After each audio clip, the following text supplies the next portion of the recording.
Welcome everyone. There are a massive number of people here this evening. It's wonderful that you're taking the time out of your evening to come and share it with three of the guys from Clitheroe here on the panel, but lots of other people besides.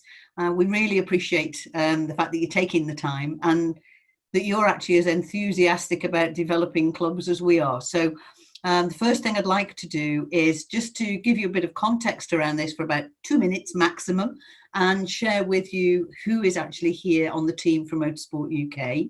And myself, if you've not met me before, I'm Sue Sanders, and I'm lucky enough to, as of the 1st of April, which wasn't a joke, to take over as Director of Learning and Development. I was interim head before, but knowing what I was letting myself in for, I decided to take on the role, and it's fantastic. In spite of the fact that COVID-19 has caused all sorts of issues for us, what we're doing, where we're going, the things that we're trying to achieve are all things that we've all been talking about for many, many years, and we have a senior management team that are supporting us with that. So it's fantastic.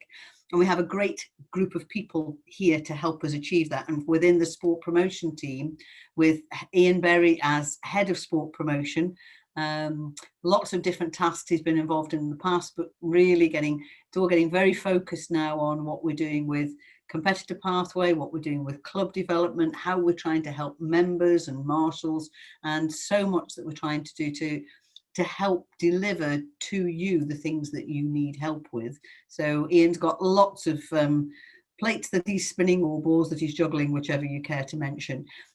Sarah, who's our member engagement manager, works mostly now with our communications and marketing team, but most of you will have seen her on a Monday night with Ben hosting some of our social media quizzes and things. But Sarah's still massively involved in helping us with these sorts of programs. And Claire Kirkpatrick, who some of you may have heard of before, but maybe you've never actually met or seen before. Claire's title is Sport Promotion Assistant, but effectively Claire makes sure that all the things that we're supposed to do, we're actually doing, and we're doing them all in the right order and neat and tidy, and keeping control, well, trying to keep control of Ian too, which is quite a challenge. So that's the team that are working with you this evening. And obviously tonight is one of several webinars, but I think this is going to be a particularly interesting one because Clitheroe District have done such a lot.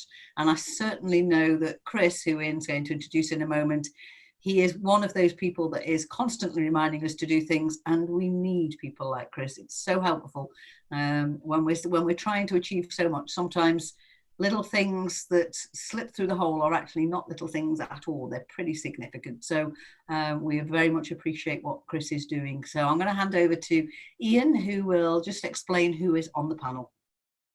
So good evening, everybody, and thank you for joining us. We've got Chris Woodcock, who's the chairman of Clitheroe District Motor Club. Chris competed on closed roads in a 1400cc Proton and won the last Astra Challenge in an F2 Astra Mark III. He's a national rally clerk for the course, for the Argyle Rally, the Moulton Forest Rally, the Manx National Historic Rally, and the PokerStars Interclub.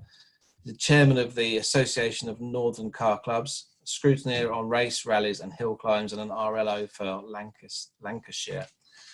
We've got Tony Vart sitting there with a nice backdrop. Tony is the vice chairman of Clitheroe District Motor Club. He spent his teenage years watching all forms of racing at Croft, attended his first British Grand Prix in 1973 and has been a huge Ronnie Peterson fan ever since.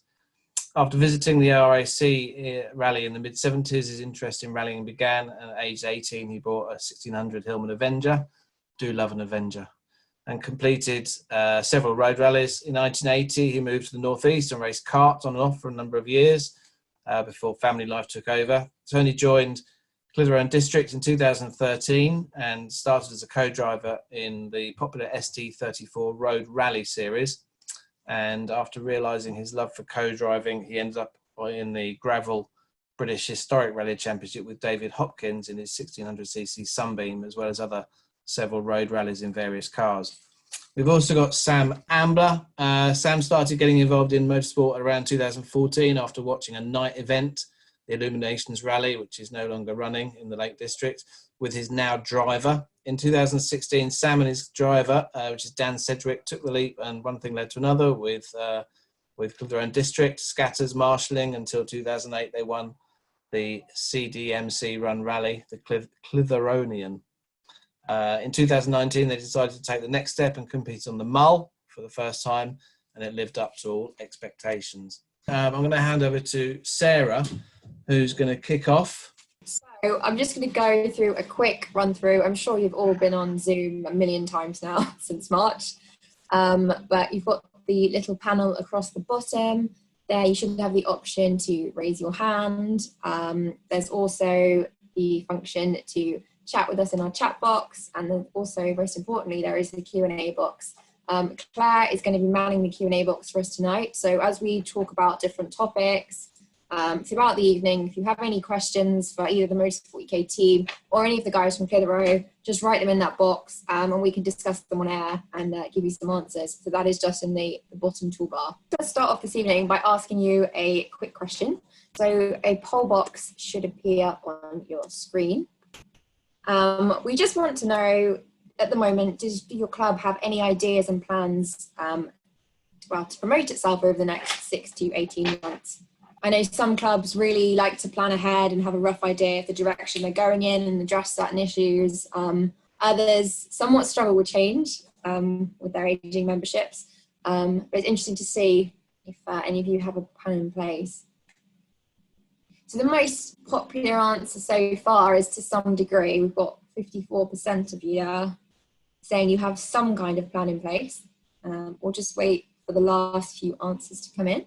So most people seem to have a plan in place. I'll stop that now and just share the results so you can all see. So those results should be up on your screen now. So yeah, we've got there, 77% of you either have a plan in place or have some kind of idea in the direction your club is going, which is great. And hopefully you can get a few more ideas this evening from our discussion with Clitheroe, who were, of course, our 2019 Club of the Year winners, which is why they're joining us tonight, because they've made some great steps in their club to encourage new members of all ages and embrace new technologies and various schemes. So just to give you a rough overview, some of the topics we're going to be covering tonight, we'll talk a little bit about Clitheroe and the history of their club, talk about how they work with local clubs, standard development practices for some of you, I guess, like public events, hosting taste events, how they've attracted new members. A key one here is kind of keeping current members engaged while also attracting new members and building a kind of active club calendar through competitive and social events. Succession planning, I know, is a big issue for many clubs as they feel they're not getting the youngsters through. And again, we're going to end with just a little bit of how Clitheroe have had to adapt their plans for 2020 due to COVID. So we're just going to hopefully have a rough development overview, but hopefully it'll be useful to most of you, and you can come away with some new ideas to take to your next club meeting.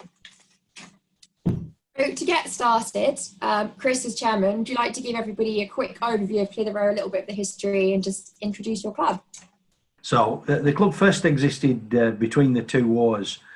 Certainly we've got records in 1937 of the club being about, but it disappeared after the Second World War until 1962.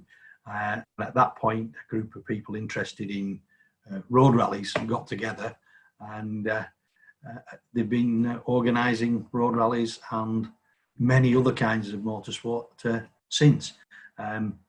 I've been a member since 1982, and it's always been a reasonably strong club, but we only generally had about 50 to 60 members.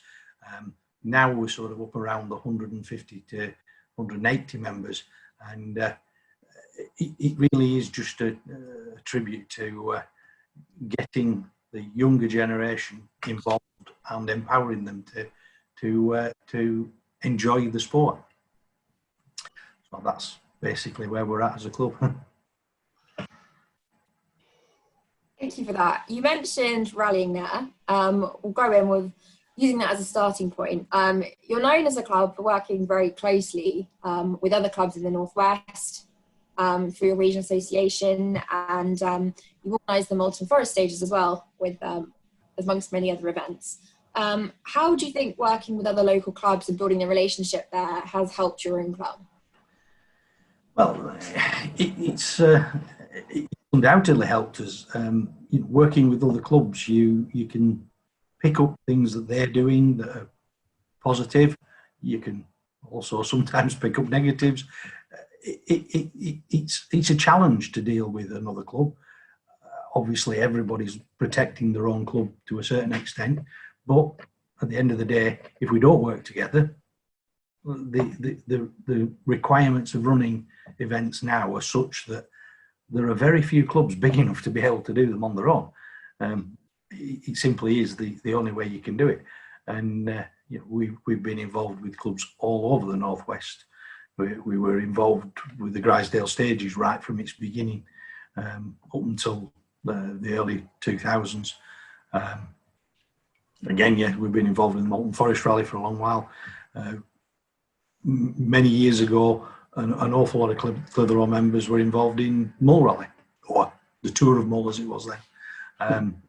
And to a certain extent, they still are. So, yeah, by being involved with other clubs, you get to meet a lot of different people, you get a lot of new ideas, and it really does help and benefit all the clubs involved. I think the only thing I would add to that would be we're lucky in that the SD34 Association, which is a very strong association and very active, it's quite a sort of good community as well. The meetings that are attended, the events where people meet up, and the road rally inside of it particularly is extremely strong, and people take great interest in what's going on within the association. And we're probably lucky in that we have a chap who runs their newsletter, and that's 80 odd pages every month that go out. And that pulls clubs together in a way, because everybody's contributing to it and everybody sees the output, so everybody feels involved. So I think, I don't know what other associations do, but I feel it'll take some beating, SD34, in how it works together. I'll just chip in. Peter Wheels asked a couple of questions. How do you go about getting around the issue of protecting my own club? And following on from this, do you think it would be better to have fewer but larger clubs? Oh, we have to protect ourselves. At the end of the day, we're all in it for the same end. We're together. There used to be an awful lot of club rivalry between Clitheroe and Spring Hill, but it was friendly rivalry. It was one year Clitheroe would win the SD34 championship, the next Spring Hill would. That was the rivalry, and yeah, sometimes it got quite heated, but it was friendly rivalry. We don't need to protect ourselves. We're all in it for the same reason. We're all trying to put events on. We're all trying to benefit the sport. We shouldn't be seeing it as being, defending barriers. We've got to work together. The problem with bigger clubs is that you're more spread out.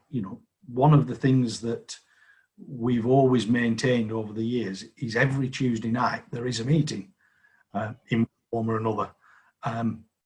That means that we all get together, or a number of people who can get together and talk about what they love doing.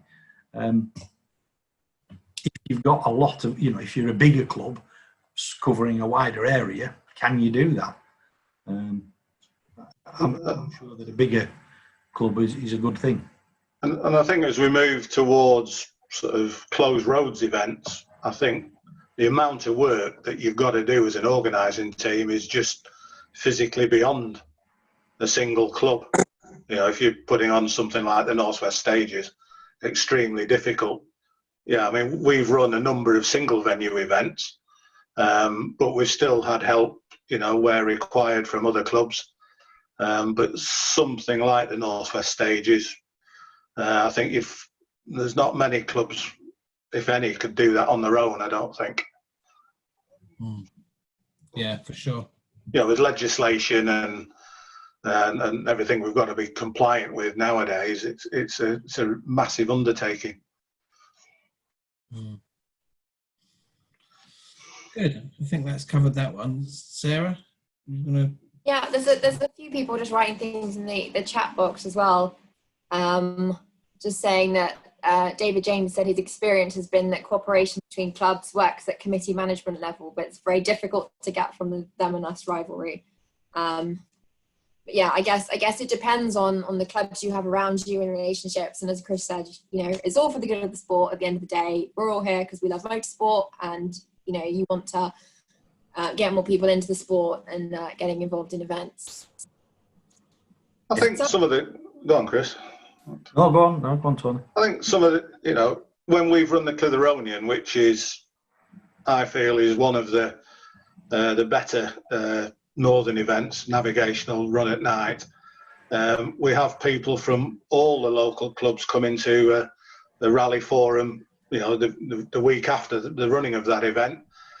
Some of the guest nights we have people come from all over. So I don't see that rivalry personally. I see people with a common love of the sport.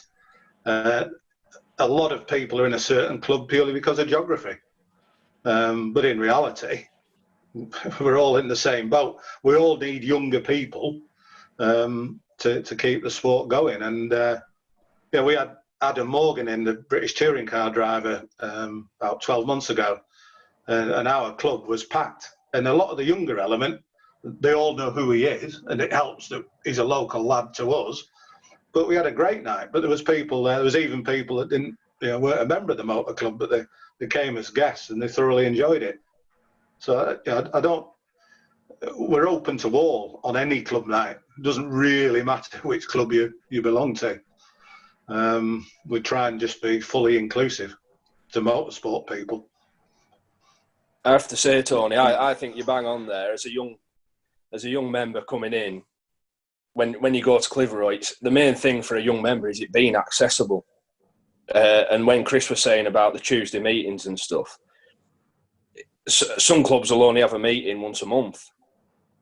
And the problem is you go once a month and then it can be forgotten about. So if there's something on and something good and something to make you almost want to be there, aside from talking about motorsport, whatever you're into, disciplines, there's a reason to get you there. It's a reason to, and it almost becomes a ritual. It's something you do then. It's like a family rather than just, that's my view on it anyway. I think the other thing is you've got to make, at the end of the day, we're only doing it for one thing. None of us are going to be the next world champion. We're doing it for fun. So you've got to make it fun. And I think we reasonably do that. What, you know, in many instances, there's a lot of banter goes on. There's a lot of leg pulling. That's all part of it. And, you know, we're all having a bit of fun and enjoying what we're doing. Okay, occasionally you do get people fall out, but sort it out, don't you?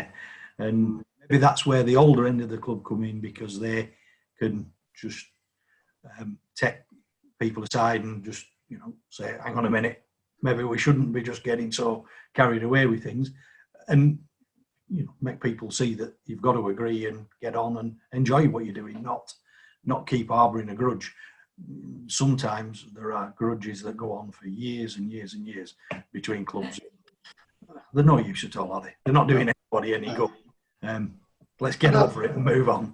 And I think, like any organisation, we do have a committee, but the committees are held once a month, but every member is welcome. And we've had some very big turnouts for committee.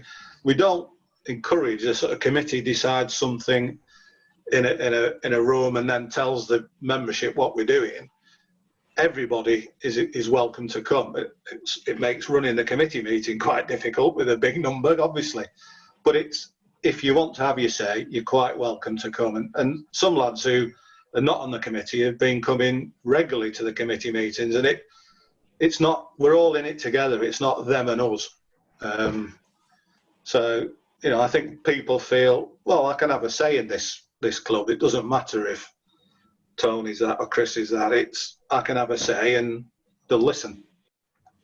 I think when we spoke before, you were very clear that, in your view, doing the weekly club nights was a good idea. And Sam's just said that. If it's monthly, you get out of sync. But if it's a Tuesday night, like you said, Tuesday night is club night, you can create more of that social and that family feel.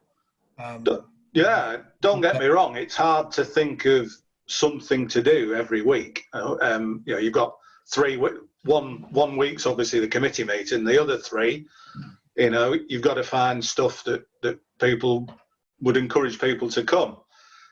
Bit easier in the winter months when we can run our sort of navigational scatters, which are hugely popular. But you know, we've done all sorts, from technical sessions down at Chris's garage with a barbecue, which are very, very popular, to we even played golf on occasion, going back a few years. But we've done all sorts just to get people there. And I think once you get them there, and we've had a load of new people like Sam through the navigational scatters, generally you'll see them, and they can take part in something. Generally, you'll see a majority of them back again. And that's the key for me. And, you know, with cost such a barrier to youngsters in motorsport, whichever discipline, you know, the fact that we've, in our association area, we've got a very popular auto test series. So we've got people take part in that in a car that they either beg, borrow and steal from the mother, or they can also use totally standard road car in our 6-round navigational scatter series. And, you know, I've walked into the club on a Tuesday night and been amazed at how many crews are out on a, you know, at 9 o'clock on a Tuesday night on a winter's night.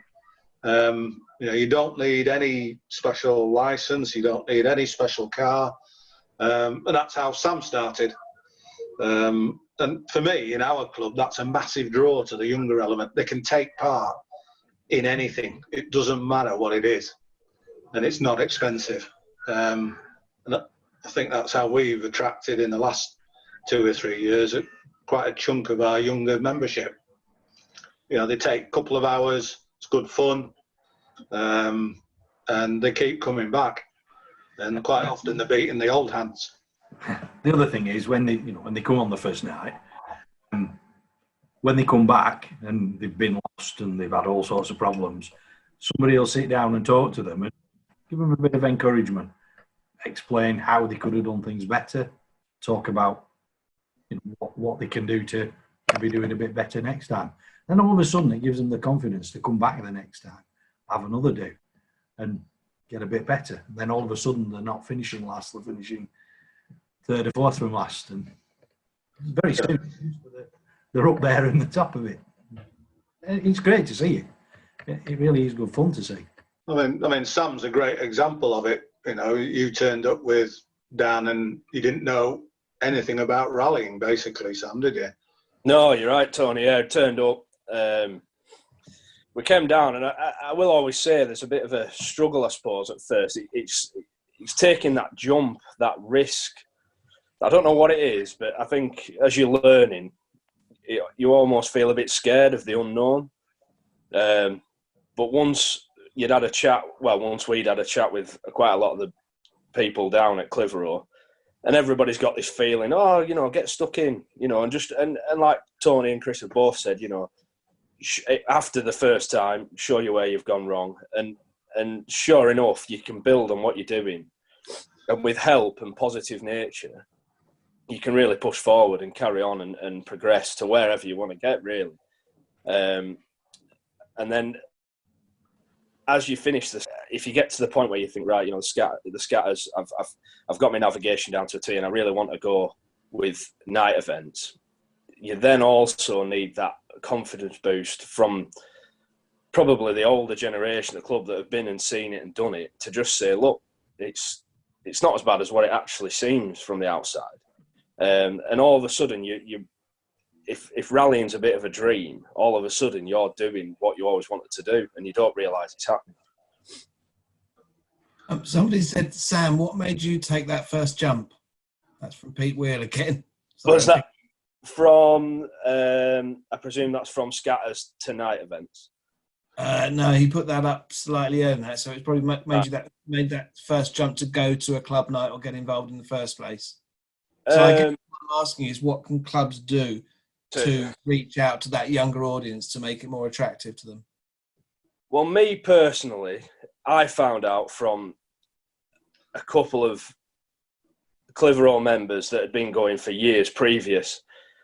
But aside from that, I then myself have brought a lot of younger members, so friends. And so it's hard to say what exactly can bring the first one to the club. But once you've got a reason for young members to be at the club, they will then, with no doubt, bring in more people to be involved. And so through the Scatter series and stuff especially, once a few people, you know, oh, what did you do tonight? Oh, I learned how to navigate on a Scatter. You know, we went out, we did this, we did that. And all of a sudden you've got, I mean, I've had friends with girlfriends and all sorts coming down to Clitheroe to participate. And it's all about that infection, if you will, through, excuse the pun with the COVID. But, you know, you've got to... but the initial thing, Chris and Tony might be able to build on that slightly. I'm not so sure what it is, that first step to go to the club. I suppose just that want to see that, I don't know. I think the bottom line is, at the end of the day, try and put on events that we enjoy doing. And if we enjoy doing it, there's a good chance there's a lot of other people going to enjoy doing it. It doesn't really matter whether it's a scatter or a road rally or a stage rally. If we put it on in a way that we want to do it, you know, we'd want to have a rally run, then there's a chance that everybody else is going to want it in a similar way. With our single venue rallies, we've tried to make them really quick fire. So, you know, you've no time waiting around between stages. You go and do a stage, you're back in, you've 10, 15 minutes, you're back out again. And it seems to work really well. We used to run at Blighton and we had 15, 20 car entries back in 2010. We really struggled. 2 years ago, we got to a situation where we were getting full 70 car entries and people were fighting for reserves just by trying to put on an event that we'd want to go and do. And consequently, people got to know about it and then kept coming back. And I think that's the same with the scatters. I think it's the same for everywhere. If people are going to enjoy what you're doing, they're going to keep coming. If they don't enjoy it, if they start to see people falling out and getting upset, then they're not going to come because it's not fun anymore. Yeah. I think that's one of the ways that your club stood out in your competition entry, was that you are doing such a range of events weekly. Even if it's a quiz, if it's a games night, you know, you reach out with local drivers, as you say, like Adam Morgan, and so there is always a way to get involved. And I think a lot of people, younger people especially, could be put off if, you know, you go to a taster event or you see a stand and then you're invited along to a club night where there's no activity and you're kind of in the pub not knowing anyone, or there's a meeting going on and you can't get involved. So it's great that you guys are doing something different. So like as Sam said, people are just coming along with their families and their girlfriends, or like bringing a mate along to come and have a go in the scatter or the games and things. I think the other strong point in our favour as a club is Facebook, and with COVID and lockdown, we've used Zoom extensively. And we've even last year we even had a sort of a Zoom type conference with a chap based in Australia contributing live, who was a big rally man in the 80s. Tony, that was 4 years ago we did that. Was it 4 years ago? Right. But I mean, even in lockdown, a couple of weeks ago we had Sam Collis, who's probably one of the top navigators in the country, sits here in Matthew Robinson, and you know, there's not many better than Sam, and he can talk. So we got him on Zoom, and we had 90 odd people watching for 2.5 hours, and a lot of that's facilitated through Facebook. So whilst Chris said we've got 150 members, we had 180 odd at peak last year, but we've gone from sort of 500 or 600 members on our Facebook page. I think we're more or less 900 now nearly, and we use Facebook extensively. And some of the youngsters might have moved on and they're more on Instagram and Snapchat and all those good things.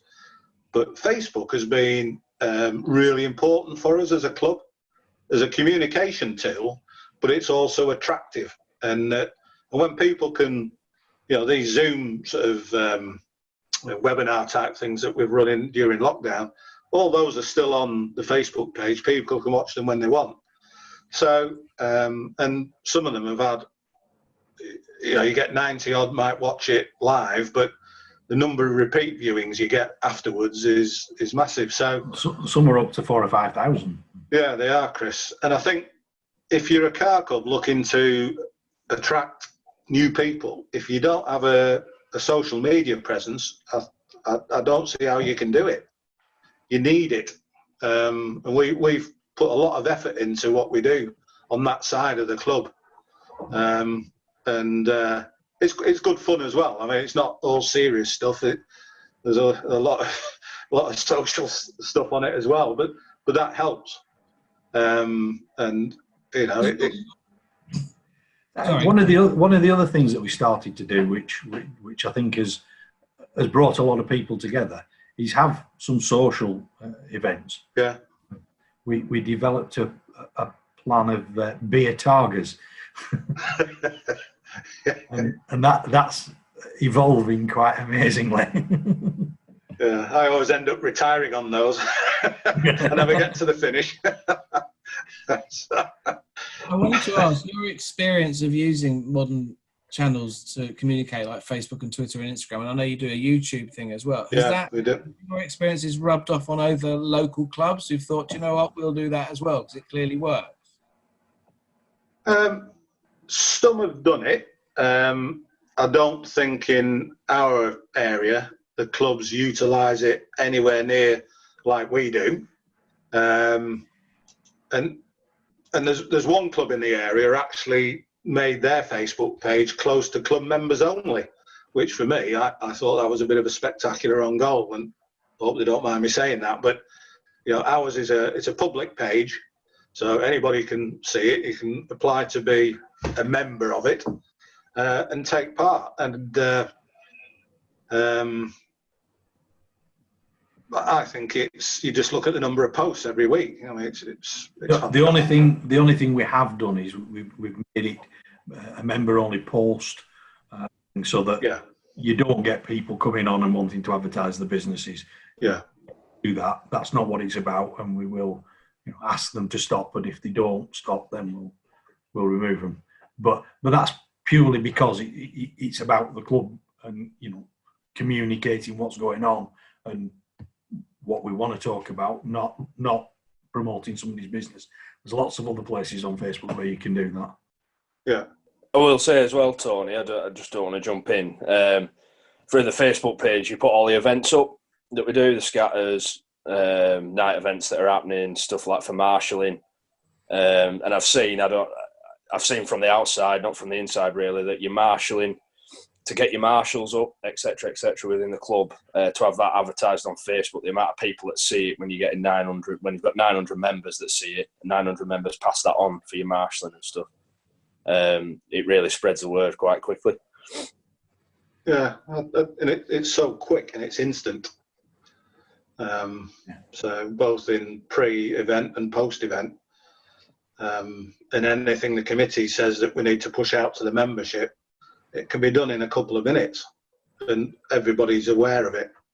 You know, we've got people older than me, believe it or not, that are very active on Facebook, and to the youngsters, it's just second nature. We've had a couple of people ask about the organising and marshalling of events. Is it the same people doing organising these events, or do you have different people organising? How do you attract organisers? Well, one of the reasons that we have so many events is because we're quite happy for people to come along and suggest what they want to do, and if they want to have a go at it, let them have a go.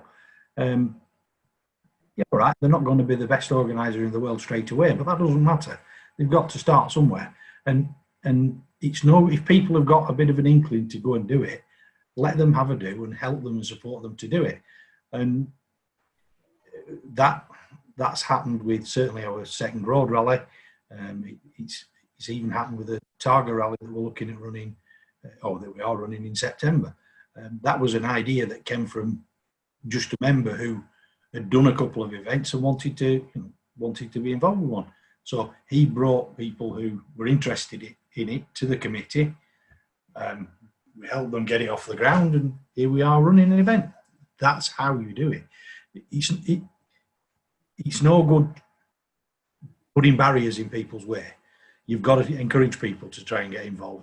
And we don't seem to have a problem with getting people to want to do things. They just need empowering to do it. We've also had another question in here saying, as well as promotional events and social media and your club nights, have you run taster events? And I know obviously pre-COVID-19, your club went to country shows and local shows and organised various taster events, which if your club doesn't, it's a great way to do that. All Motorsport UK registered clubs can run one event per year in each discipline for the public, for non-club members just to come and try. So what has been your experience with those kind of public show events and also running no taster events? Well, again, those were events where people came to us from within the club and said, we fancy going to this, can we do it? So by all means, are you organising it? And they've got on and done it. And obviously we give them support, we guide them wherever we need to, with making sure that regulations are complied with and so on. But yeah, empower people to do what they want to do and let them develop. And sure enough, it's not going to be perfect every time, but we all learn by making mistakes.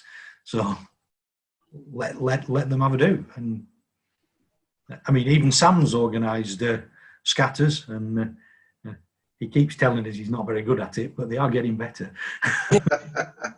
Yeah.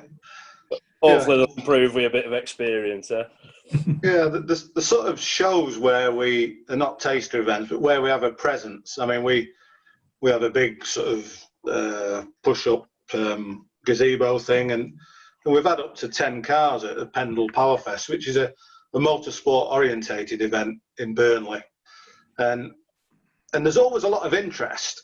Would I say we get lots of members out of it? I don't think they're as successful as getting somebody in to do a scatter personally, but it's all awareness. And we've done one at the park in Burnley, which is a more classic car orientated. And again, I think it's just making people aware that we're there, rather than that those particular events pull in lots of people into I think the key is getting them in on a Tuesday night. For me, that's the key. And I think, that the rate at which we retain people once they've made an appearance, I would suggest is quite high, rather than those public events where they maybe pick up a leaflet and see a few rally cars. But we still feel it's an important thing to do, just for an awareness that we are there and active in the area, and we have historic cars, rally cars, as well as sort of more modern ones as well. So we try and tailor that. So if it's more the classic car show, it's better to have some of the older stuff. Pendle Powerfest probably is better to have a bit more of the modern stuff. But yeah, so. But we still think it's important to do, and once we get the nod, and hopefully next year we can do those things again. Great to see as well, your club, it does stand out that you have a support network in place for the newer members so that they can learn, how to do the scatters, how to get involved more. I think there is a perception that sometimes someone may go along to a club night or they may go along to an event and there's no follow-up. It's kind of like, oh, into an event, you remember now. So what structures do you have in place to support those people once they've come to one club night and help them, you know, take on different roles in the club and things? I think we'd be friendly and talk to them. Yeah. When you talk to people, they tell you what the problems are, and they tell you what they want to do, and you can help them then, can't you? Yeah. I think it's a cliche, but I think Chris is right.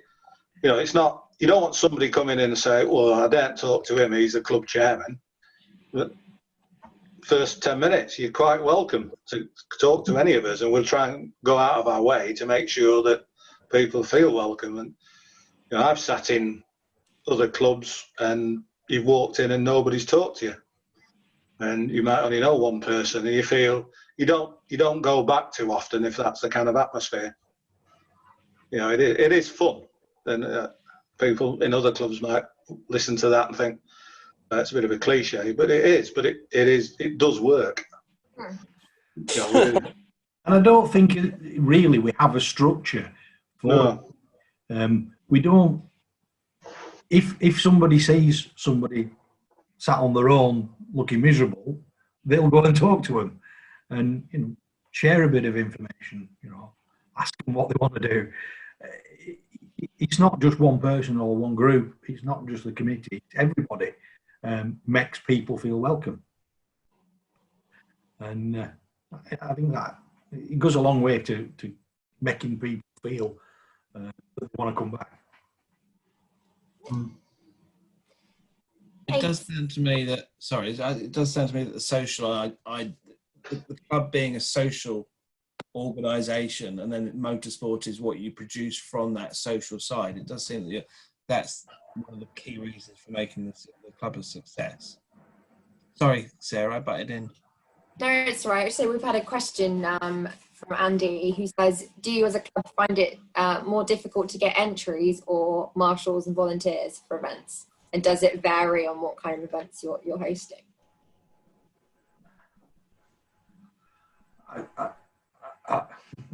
If this target is anything to go by, I suppose that is a bad example, really, because there's so many to do so few events at the moment. But now we probably struggle more to get enough marshals than we do enough competitors, certainly on single venue rallies. But we do get enough marshals.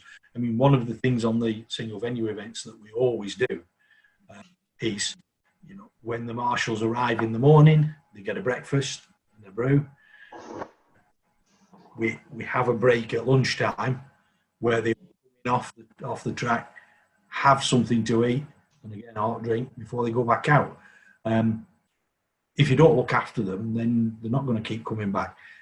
We do, or when we were running Brighton, we did have a very strong contingent of marshals who came back every time we ran. Or if they couldn't come back for one reason or another, they'd ring and apologise for not being able to come back. I suppose it's quite gratifying, is that? But you know, you've got to look after these guys. We all try to. We don't really too much have a big problem with getting enough people to run events. So, but like I say, you've got to look after them. We have a question from Colin as well, who says, do you have any challenges securing suitable venues for auto tests? Well,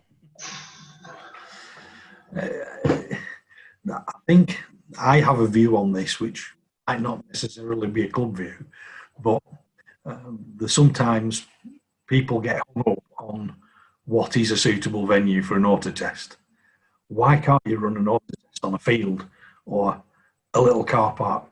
We run every year a Tuesday evening auto test on an industrial estate that's no more than, it's a privately owned industrial estate that's got no more than 400 yards of road. But it's a great night, and every time we'll have 10 or 15 cars turn up to go and do it, and people have learnt to drive there. It's sometimes we get hung up on trying to have too good an event. Sometimes it's just about putting something on so people can go and have a do, and it be, something that's a bit made up on the night, within reason, but he's there for people to get started at. If you took somebody to a BTRDA auto test, they'd never go auto testing again because it's so competitive and so bloody difficult to do. But it doesn't need to be. A few corners in a field is as much fun, if not sometimes more fun, than a full blown auto test to Limb Services or whatever. Yeah. Prior to all the great work your club's doing, you said you've grown your membership to 50, 60 members to almost 200 last year. Did your club ever sit down and kind of think, okay, the membership's not really growing, or we're lacking in younger members, and make a plan?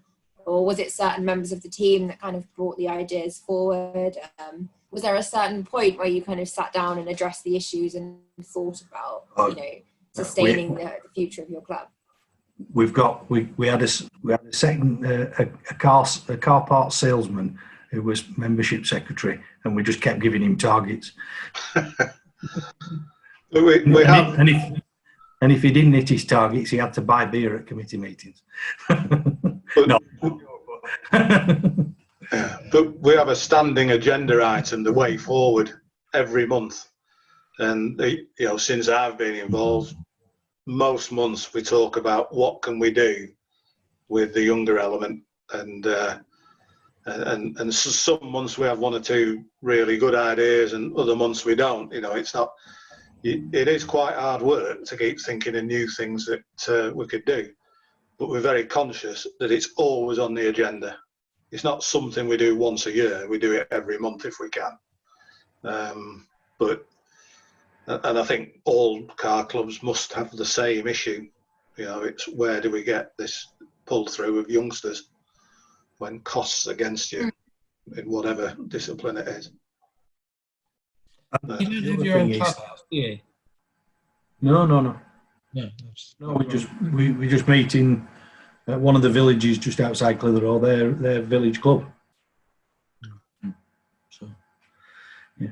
I think it's great to see that I think club development and the future of a club can be a little bit scary.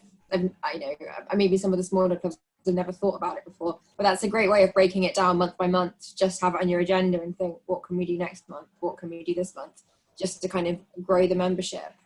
So we've just spoken about what you've done in the past. How are you coping with COVID? I know you've mentioned the Targa rally earlier. How have your plans changed? And what are you doing as a club to kind of build back up and get back to normal? Are you managing to run any events for the rest of the year? Are you keeping the social things going? Well, if Blackburn and Pendle hadn't been locked down, we might have already had a beer rally. But yeah, that's right. Yeah. I think one of the main things that we've done that's kept us going is the Zoom meetings and live streaming them. It was quite a challenge at the start to do it, but we just found ways of making it happen, and gradually the technology, we found ways around the technology to make it happen, and it's been something that's kept everybody talking. To the point that it's like, when can we all get back together? When can we go and have a pint? It sounds a bit daft, that, but that's how it really is. We were looking at having our first committee meeting back at the club, and if we hadn't have had the lockdown, I think we would have had it earlier this week. But because of having to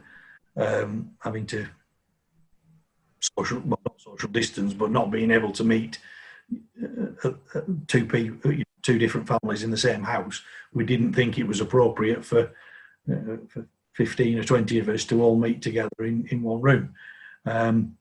So we've carried on doing it on Zoom, but there's a real want to get back to it, and I'm sure we will. Just interested, going back to what we were saying about the way forward, that being an agenda item on the committee, committee. One of the things that we don't do is dismiss ideas. As daft as it sounds, the meeting with the guy that was actually on Facebook.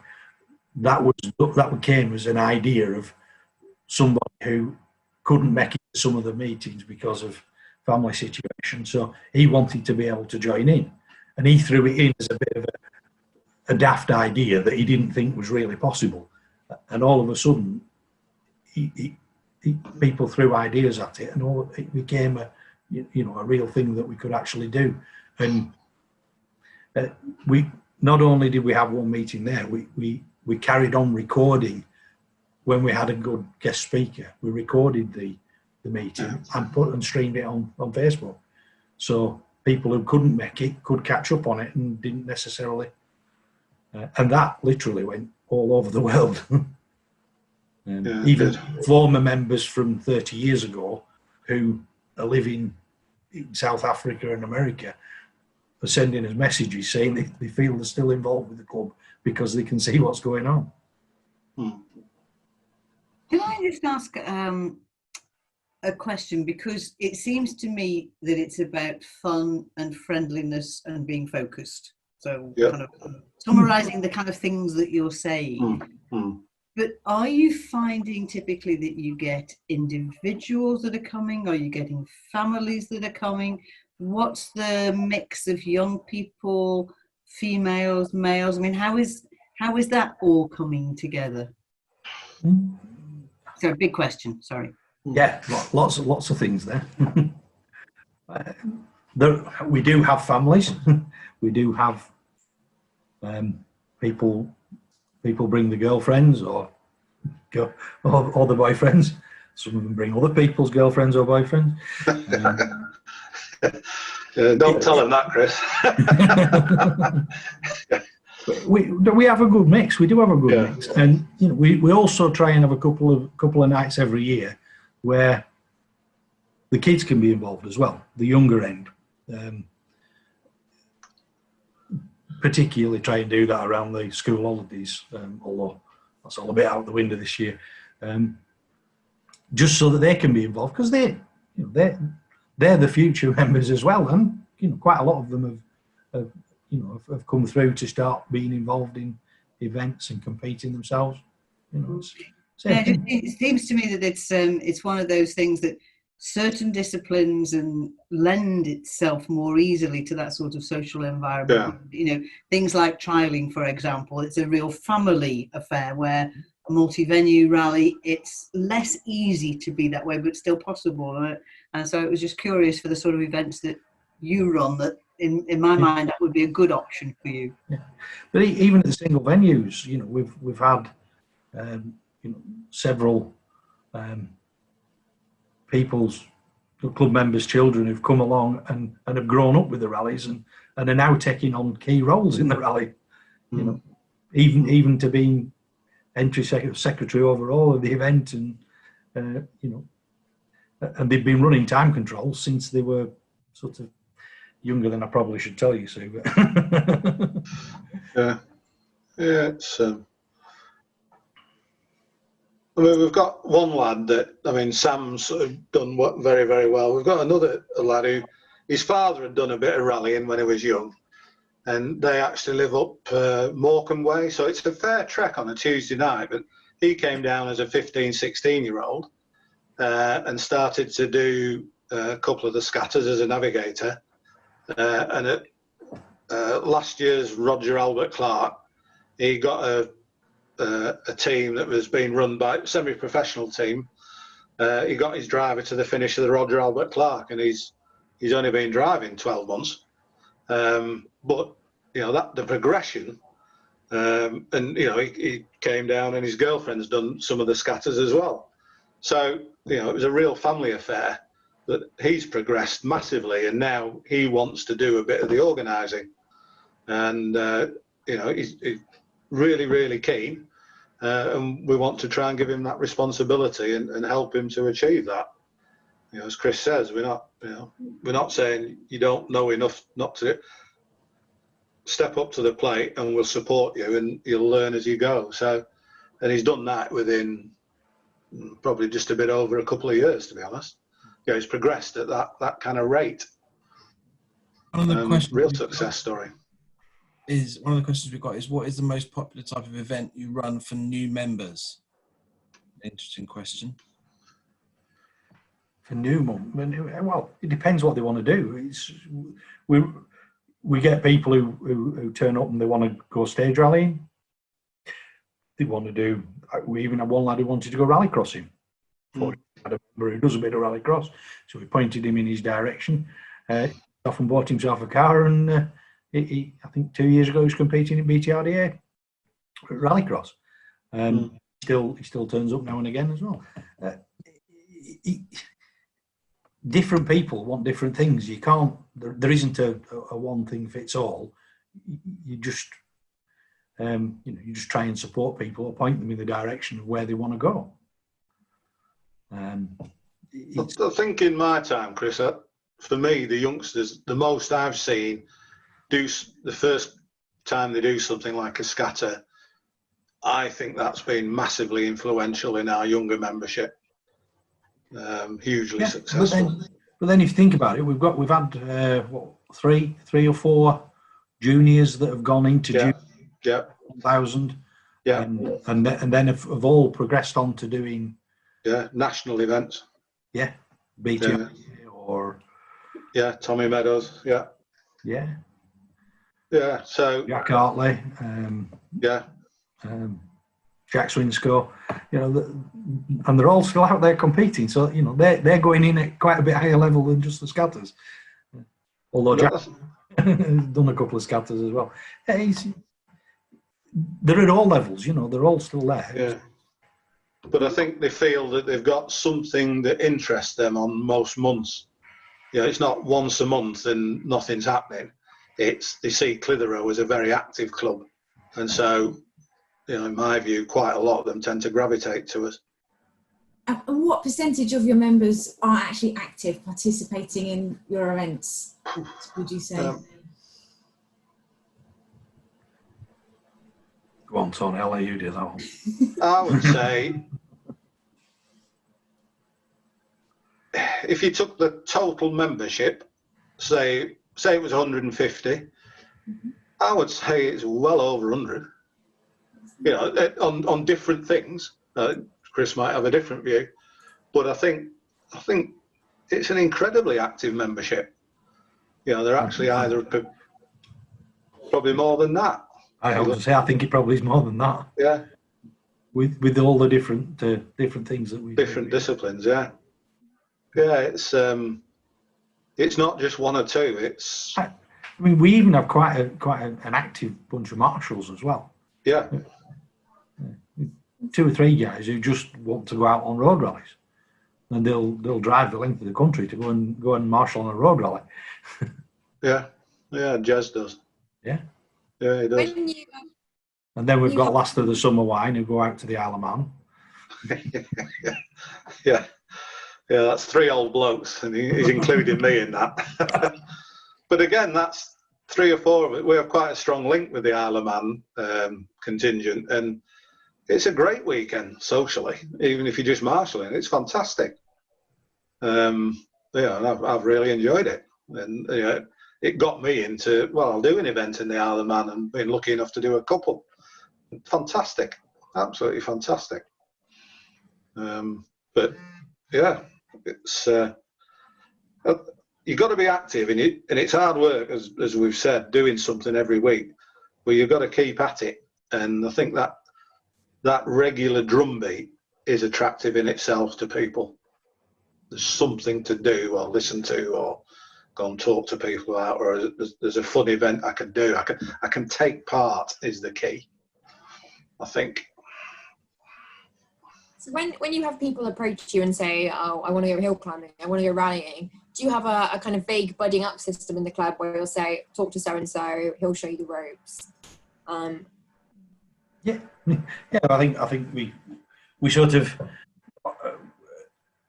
when somebody turns up at the club, we'll talk to them, and whoever talks to them usually will, if they're interested in one discipline, we'll take them and introduce them to somebody who maybe does that. We don't really have a formal sort of buddying up system. It's more just a case of pointing them in the right direction, you know. And maybe we don't have somebody there that night who is involved in whatever discipline, but maybe we can point them to where there's an event that they can go to or whatever. Yes. The important thing is not to leave somebody going out the door thinking, why did I bother coming? Yeah, that's correct, Chris. Yeah, without a doubt. We've also had You can go, Claire, that's right.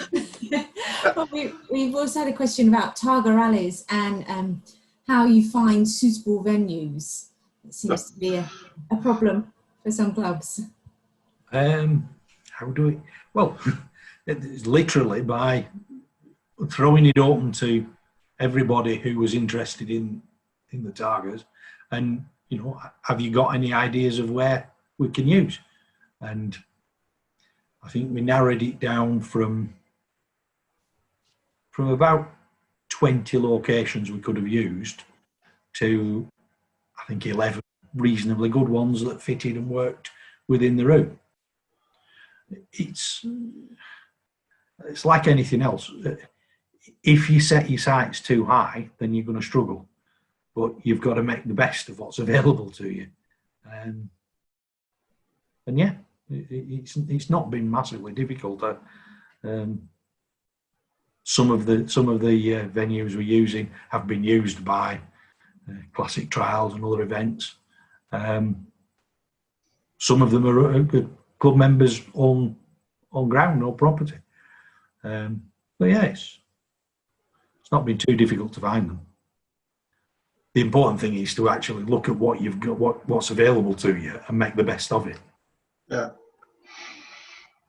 I think, as Sue mentioned earlier, there's been an overriding theme here of it just almost the simple thing of being friendly and open as a club, making it fun, and doing, the events you'd like to do and keeping people engaged is clearly the key to your success here. We'll go for the last few questions now. I'm conscious we have hit an hour now, so we'll start to round it up. But there is a question from John saying, what is the most important factor in building the club membership? And it does seem to be the simple factor of being open and welcoming and letting everyone in and come along. Yeah.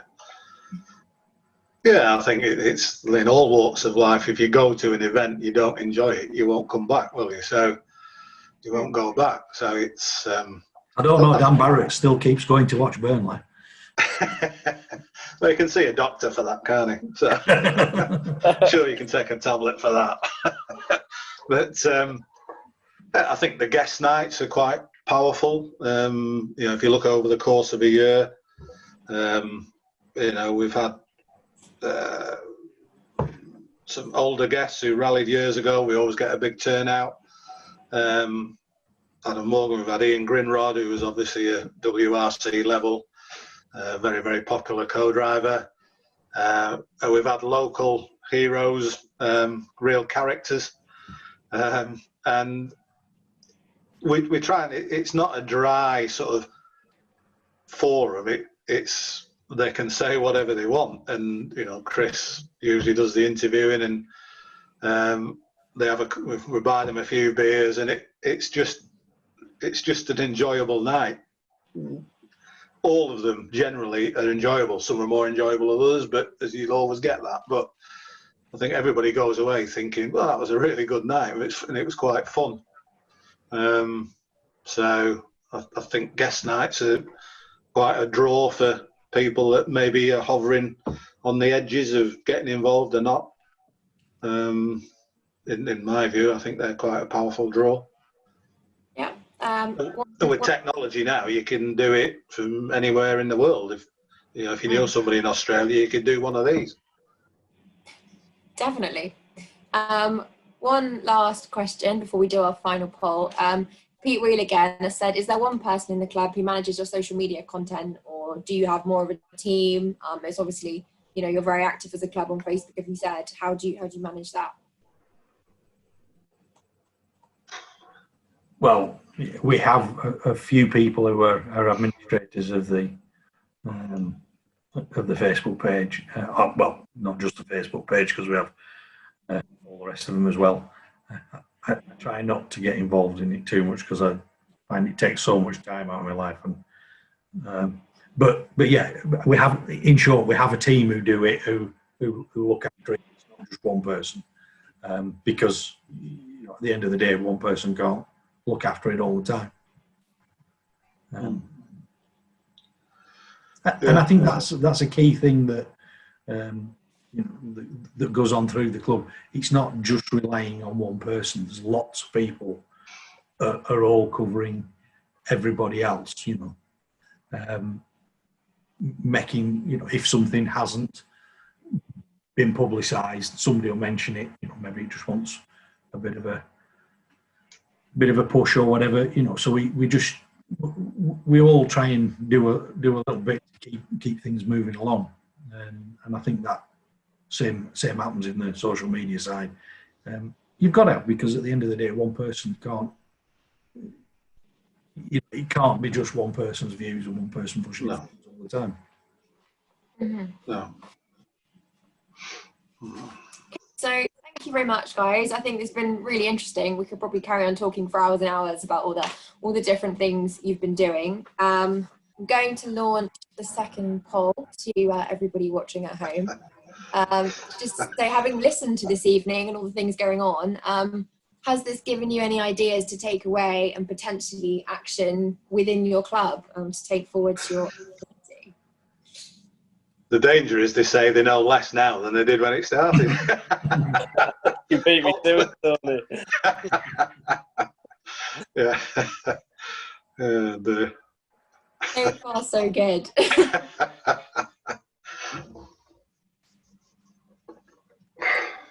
Okay, we're here.